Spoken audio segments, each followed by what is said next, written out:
मतलब ये हमारी लाइफ लाइन है, समझ लो।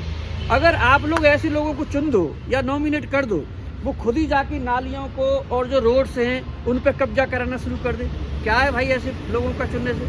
तो मेरे हिसाब से हमारी जो 2 से 50 जो वार्ड हैं उनमें RWA भी काम करती हैं, और RWA में काम करने वाले एक से एक महान व्यक्ति हैं, महान मेंबर्स हैं, जिसमें रिटायर्ड ब्यूरोक्रेट्स भी हैं, जिसमें एक्टिविस्ट भी हैं, जो सेव अवर सिटी को भी चलाते हैं, जो पूरी दिल्ली मतलब उनमें। तो इस तरह से जो मेंबर्स हैं ना, उनको LG साहब, अब जैसे मान लो हमें बुलाए एज ए टीचर, तो हम रिसर्च एंड उसको करके नाम बताएंगे कि साहब इनका काम अच्छा है, परफॉर्मेंस अच्छा है। होता क्या है कि वो लोग जो ना, जो पॉलिटिकल पार्टीज होती हैं, उनके नुमाइंदों खुश करने के लिए लग जाते हैं, तो इससे क्या भला होगा?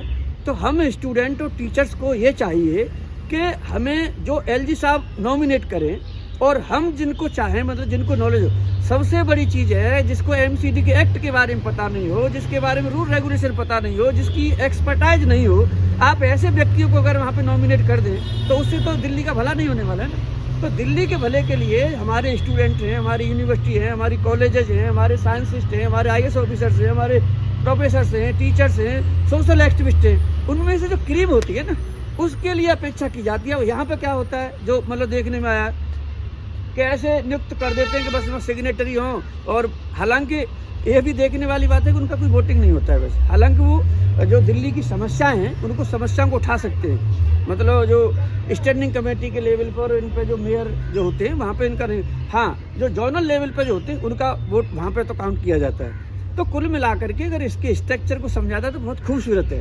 हमने क्या कर रखा है, और राजनीति भी पवित्र है, राजनीति गंगा के समान है, राजनीति कोई गड़बड़ नहीं है, ये तो राजनीतिक गड़बड़ होते हैं। तो राजनीतिक में मतलब जिनको आप अपॉइंट कर रहे हैं, जिनको आप नॉमिनेट कर रहे हैं, आप उनके क्रेडेंशियल तो देख लीजिए ना कि उनके क्रेडेंशियल क्या हैं, वो क्या काम कर रहे हैं, क्या वो आपकी दिल्ली को हरी भरी और सबको इंक्रोचमेंट फ्री बना सकते हैं। अब देखिए जहाँ ब्लाइंड्स के लिए, जो ब्लाइंड्स के लिए नीली पीली पट्टी बनाते हैं ना, उन पे बताओ कब्जा करके, अरे आप दिल्ली यूनिवर्सिटी के स्टूडेंट हो, क्या फ़ायदा है भाई ऐसे लो रेगुलेशन से पढ़ाने से और टीचर से और स्टूडेंट से। हम सबको रिसर्च करके हम इन सब पे वॉच रखें, क्या सरकारें कर रही हैं, क्या और सब मशीनरी कर रही हैं, और हमारा कर्तव्य बनता है हम रिसर्च करके हम सरकारों को भी दें।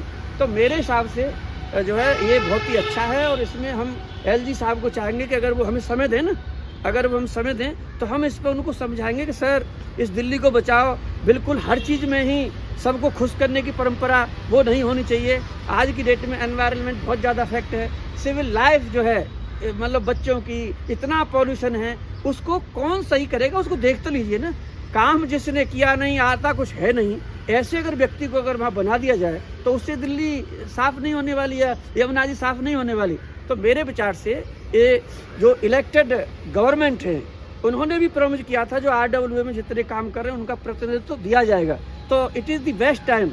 LG साहब को मैं आप सबके माध्यम से, चाहे वो चीफ मिनिस्टर साहब हों, चाहे LG साहब हों, चाहे चीफ सेक्रेटरी साहब हों, चाहे मतलब कुछ कितनी भी अथॉरिटी हो, उनसे मेरी प्रार्थना है कि जो अच्छे लोग हैं, अच्छे लोग मतलब एक्सपर्टाइज है उनका, और उनकी नीट क्लीन इमेज है और दिल्ली के लिए सोचते हो, ऐसे लोगों को अगर इसमें इलेक्ट करते हैं, नॉमिनेट करते हैं, तो मुझे लगता है दिल्ली के लिए, हमारे लिए, एजुकेशन इंस्टीट्यूशंस के लिए, पूरे देश के लिए, क्योंकि दिल्ली का जो मॉडल है वो पूरे देश पे मतलब आता है जाता है। तो मेरे हिसाब से बहुत अच्छा रहेगा, और आगे आने वाले समय में देखते हैं किस तरह से। हालांकि मैं RWA जितनी सारी दिल्ली में है, मैं चाहता हूँ कि उनमें से उनके जो मेंबर्स काम कर रहे हैं, उनको जो एक्सपर्टाइज है, उनमें से LG साहब को लेना चाहिए, यही मेरी उनसे गुजारिश है। अगर वो हमें बुलाते हैं, अगर हमें पूछते हैं, तो हम उनको with facts, with credential, with calibre, with clarity, with scientific temper, वैज्ञानिक दृष्टिकोण वाले उनको हम नाम सुझाएंगे। थैंक यू वेरी मच, धन्यवाद। Thank you sir. Thank you dear.